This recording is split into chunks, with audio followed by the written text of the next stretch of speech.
各位朋友大家好啊，歡迎嚟到門前直樹嘅頻道。啱聽啱睇嘅朋友記得分享、留言、點讚、訂閱，仲有記得撳埋個鐘仔。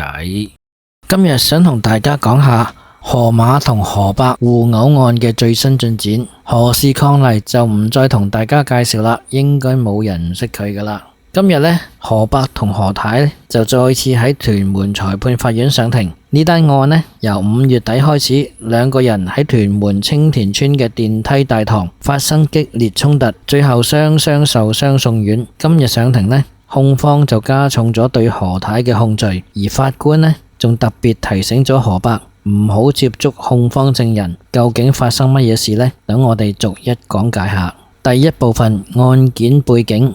事件要追溯到今年嘅5月30號，當日77歲嘅河伯同44歲嘅何太喺屯門青田村青順樓25樓嘅電梯大堂爆發咗激烈嘅衝突。根據資料顯示，何太嘅後腦被河伯割傷流血，而何太就咬傷咗河伯嘅手指，導致到佢手指骨折。更誇張嘅係，何太仲騎喺河伯身上，將佢個頭撞落地，搞到河伯頭部裂傷。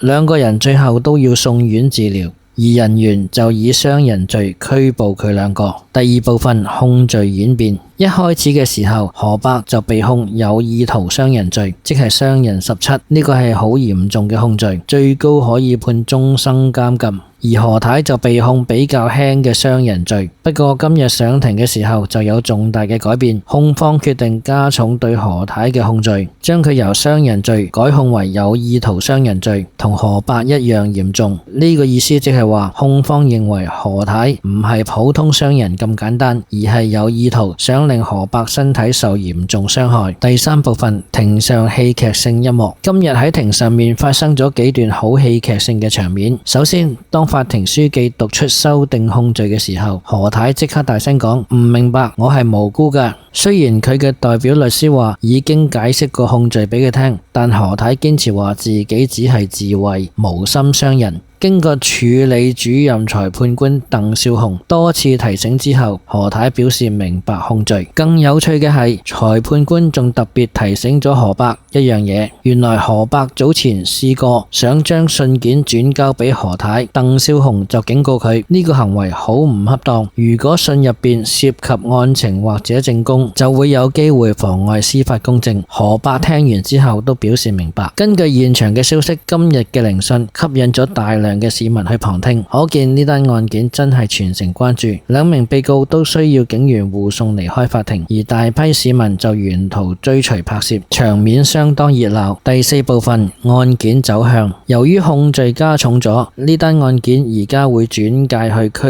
域法院審理。法庭已經決定押後至10月30號再訊，而河伯同何太兩個人都繼續獲准保釋。值得留意嘅係，呢兩個人由5月底事發到而家已經上過好多次法庭啦。最初何太係以5000蚊保釋，而河伯就因為要留院，所以遲啲先至保釋。保釋金係2500，保釋條件包括唔可以離開香港，唔可以返回案發地點，要定期到警署報到，仲有最重要嘅係唔可以接觸控方證人。總括嚟講，呢單河伯何太互毆案而家越搞越大，何太嘅控罪已經加重到同河伯一樣嚴重。如果罪名成立，刑期可以好長。案件會喺10月30號再上庭，到時我哋就會知道更多嘅細節。大家繼續留意呢單新聞。好啦，今日講住咁多先，有咩睇法歡迎留言分享。拜拜。